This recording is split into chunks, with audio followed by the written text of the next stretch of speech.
무척 설레이고요. 배틀하는 사람들에 대해 점수를 줘야 되잖아요. 점수를 몇 점 줄까 궁금해할 것 같고요. 그래서 굉장히 집중하고 저를 막 이렇게 평가자로서 바라볼 것 같아요. 저도 굉장히 흥분이 되고 설레이고 긴장됩니다. 저는 오늘 제 4차 산업혁명을 주제로 여러분들에게 말씀드리겠습니다. 먼저 그 4차 산업혁명이라는 이야기 우리가 많이 듣고 있죠. 그래서 4차 산업혁명을 하면 말이 길기 때문에 제가 그냥 4.0 이렇게 말할게요. 우리가 뭐 웹 2.0 뭐 이렇게 말하잖아요. 그래서 4.0은 4차 산업혁명을 줄임말입니다. 그래서 제가 먼저 하고 싶은 말은 4.0은 가장 중요한 게 사물 인터넷입니다. 그래서 인터넷이 공장에 들어갔다. 그게 4차 산업혁명을 말하는 겁니다.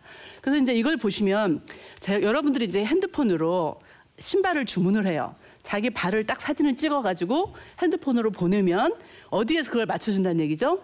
공장에서 제 발에 맞는 신발을 만들어줍니다. 이게 4.0이에요.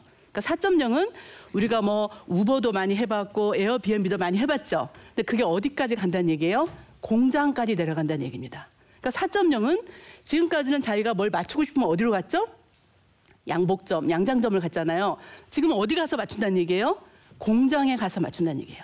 그러니까 공장에 있는 기계들에게 전부 인터넷이 들어가서 자기가 원하는 물건을 기계들이 알아서 척척한다는 얘기가 되겠습니다. 그래서 4.0은 인터넷이다. 근데 인터넷이 누가 인터넷을 하는 거예요? 기계와 기계가 하죠. 그거를 사물 인터넷이라고 말하죠. 요즘은 4.0이 유행이에요. 일자리 4.0, 직업 4.0 다 4.0을 붙이고 있습니다. 그래서 4.0은 공장에까지 들어간 것이다. 정리하면 뭐예요? 4차 산업혁명 시대는 뭐가 가능해야 돼요? 맞춤형 주문 생산이 가능해야 돼요. 내 발 크기에 맞게끔 세상에서 하나밖에 없는 신발이 주문이 가능해야 돼요. 두 번째는 어때야 돼요? 빨라야 돼요. 오늘 주문하면 내일 받고 싶어요. 이게 빨라야 돼요. 그래서 저는 우리가 4.0 하면 인공지능, 알파고, 드론 기술을 많이 얘기해요. 지금 우리는 뭘 해야 돼요? 산업혁명에서 우리가 뭘 먹고 살 것인가? 그걸 말하고 싶은 거예요. 기술이 아니라 뭐다? 산업혁명은 돈을 버는 거다. 어떻게 우리나라가 먹고 살 것인가? 이거에 대해서 말씀을 드릴게요. 산업혁명 언제부터 시작했죠? 영국의 방적기, 증기기관, 이 1차 산업혁명입니다. 2차는 뭐죠? 전기를 사용하는 거예요. 전기를 사용해서 컨베이어 벨트로 미국의 포드라는 자동차가 착착착착 만들어진 것이 2차 산업혁명이에요. 3차는 뭐죠? 전 일본의 스시를 생각해요. 우리가 스시에 가면 어떻게 회전 초밥 있잖아요. 앉아있으면 초밥이 쫙 돌아가면 제가 골라 먹잖아요. 그게 3차 산업혁명이에요. 그럼 4차는 뭘까? 4차는 저는 이제 나라를 한번 뭐 영국, 미국, 일본 이렇게 해봤어요. 4차는 제가 독일이란 말을 넣고 싶어요. 이 말을 제일 쓴 나라는 독일입니다. 이 4차 산업혁명은 2011년도 이제 시작한 말이에요. 우리나라에서는 올해부터 이 말이 나오기 시작했죠. 그래서 이게 4차 산업혁명은 이제 시작이다. 1차, 2차, 3차는 지나간 다음에 저게 3차였나 봐 라고 지난 다음에 이름을 붙였어요. 4차는 언제부터 붙인 거예요? 시작하면서부터 이름을 붙여요. 이제 시작이에요. 뭐가 어떻게 될지, 누가 1등이 될지를 아무도 몰라요. 그만큼 빨라진 거죠. 그래서 4차는 이제 시작이다. 오늘 제가 하고 싶은 말은 두 가지인데요. 4.0과 플랫폼이에요. 4.0은 뭐냐? 플랫폼 경제랑 설명할 수가 있겠습니다. 플랫폼이 뭘까요? 플랫폼이 뭘까요? 그럼 플랫폼은 제가 이렇게 말하고 싶어요. 좀 복잡합니다. 이게 좀 가장 어려운 그림인데요. 오른쪽으로 보시면 소프트웨어라고 써 있죠. 세계에서 가장 소프트웨어가 강한 나라가 어디죠? 미국입니다. 실리콘밸리. 그래서 소프트웨어가 생각나는 게 뭐 있어요? 아마존, 구글, 우버 다 어디서 나왔어요? 미국이에요.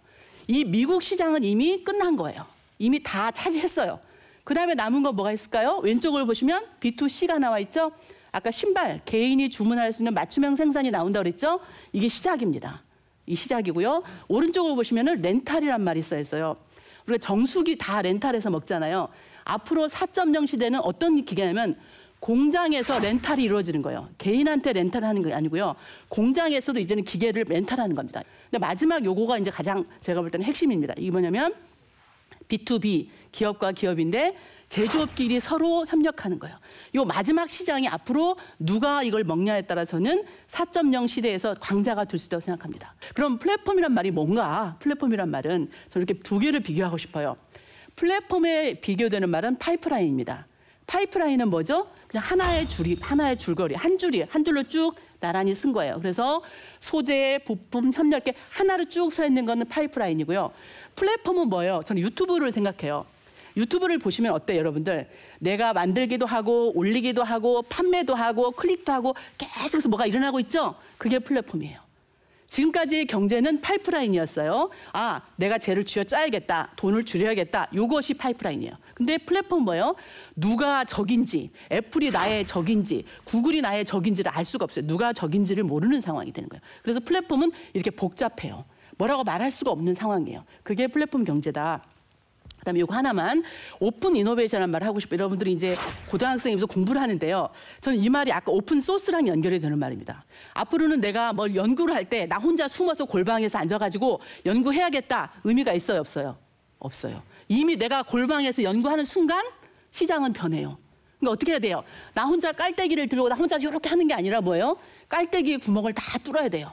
네 의견은 어떠니? 나는 이렇게 생각해. 네가 어떠니? 이 깔때기가 자꾸 구멍이 뚫려서 서로 주고받는 애가 살아남는 거예요. 그거를 오픈 이노베이션이라고 말해요. 아까 4차 산업혁명은 뭐라 그랬죠? 시작이에요. 이제 시작이에요. 그럼 시작이라는 건 뭐죠? 누가 그림을 그리느냐예요. 누가 그림을 그릴 것이냐. 그림을 그린다는 말이 뭐예요? 바이 디자인이에요. 만약에 잠실에 가면 100층짜리 빌딩이 있잖아요. 이 100층짜리 빌딩에서 누가 돈을 벌까요? 누가 돈을 벌까요? 롯데가 다 벌까요? 저는 생각할 때 그거는 설계한 사람이 돈을 버는 거예요.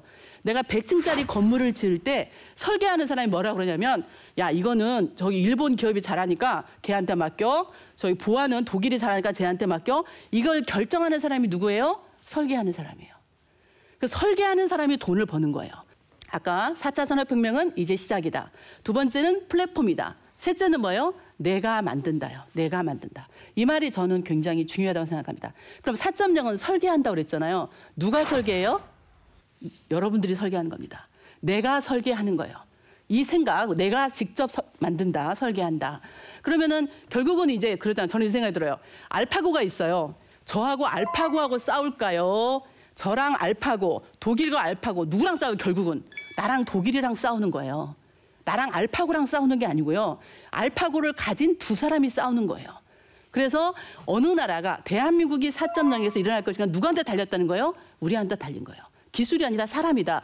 그럼 사람이 중심이다. 사람이 머리를 쓰는 거죠. 그럼 사람도 어떤 게 해야 돼요? 혼자 해야 돼요? 여럿이 해야 돼요? 여럿이 해야 됩니다. 그래서 소통이 중요합니다. 사람과의 소통이 중요하다. 4.0은.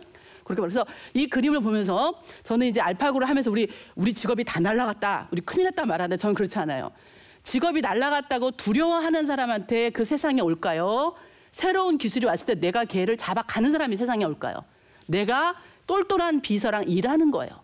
나의 도구가 달라진 거예요. 옛날에는 윈도우 10을 썼다면 이제는 11을 쓰는 거예요. 그럼 나는 뭐예요? 똘똘한 애한테 얘 똘똘한 애를 갖고 어떻게 일을 잘할 거냐를 고민을 해야 돼요. 그래서 나는 똘똘한 인공지능과 같이 일하고 있다. 이 말을 하는 거고요. 좀 복잡하죠? 앞으로 먹고 살 거리예요. 옛날에는 자동차를 팔면 자동차를 판매하는 자동차 회사랑 그걸 판매하는 딜러만 돈을 벌었어요. 이제는 누가 돈을 벌죠? 여러 사람이 돈을 벌어요. 여러분 중에서는 어디서 돈을 벌고 싶어요, 여기서? 이 많은 모델들 중에서 나는 뭘 먹고 살까? 이걸 고민해야 되는 거죠. 이게 바로 먹고 살 거리예요. 나는 보험 쪽에 특화를 할까? 어느 쪽으로 할까? 이게 이제 먹거리라는 말이겠죠. 그래서 마지막으로 그러면 나 어떻게 해? 이 플랫폼 시대에 나는 어떻게 살아야 돼? 저는 이런 말을 들었습니다. 우리나라 이제 특허를 참 좋아하잖아요. 특허를 열심히 등록을 해요. 특허로 돈을 벌어요. 시장에 가야 돈을 벌어요. 시장에 가야 돈을 벌어요. 특허만 갖고는 돈을 못 벌어요. 그럼 특허를 가지고 계속해서 뭘 해봐야 돼요? 시행착오를 해봐야 돼요. 그럼 이 시행착오는 교과서에 있나요? 없어요. 자기가 해보는 수밖에 없습니다. 그래서 나오는 말이 실패를 빨리 해라. 실패하는데 오래 붙잡고 있으면 안 되겠죠? 값싸게 해라. 빨리 값싸게 실패해라. 이 말입니다. 빨리 값싸게 실패를 해라. 두 번째는 이거를 축적의 시간인데요. 내가 이제 그림을 그려봐야 돼. 그림을. 예전처럼 남이 잘해온 걸 그대로 하는 게 아니라 첫 번째 발표자가 그러셨죠? 막 만들어 보는 거예요. 근데 만들어 볼 때 혼자 만드는 게 아니라 같이 만들어 보는 거예요. 같이 막 만들어 보다 보면 뭐가 나온다는 거죠. 그래서 어떻게 같이 실패를 자주 할 것이냐가 우리가 앞으로 필요한 능력이다 생각이 들고요. 저도 그래서 이렇게 막 배틀에 나옵니다. 배틀에 나오다 보면 제 실력이 좋아지겠죠? 이렇게 해서 시행착오를 해보는 것이 4.0 시대에 맞는 소통 문화라고 생각합니다. 이상입니다. 고맙습니다.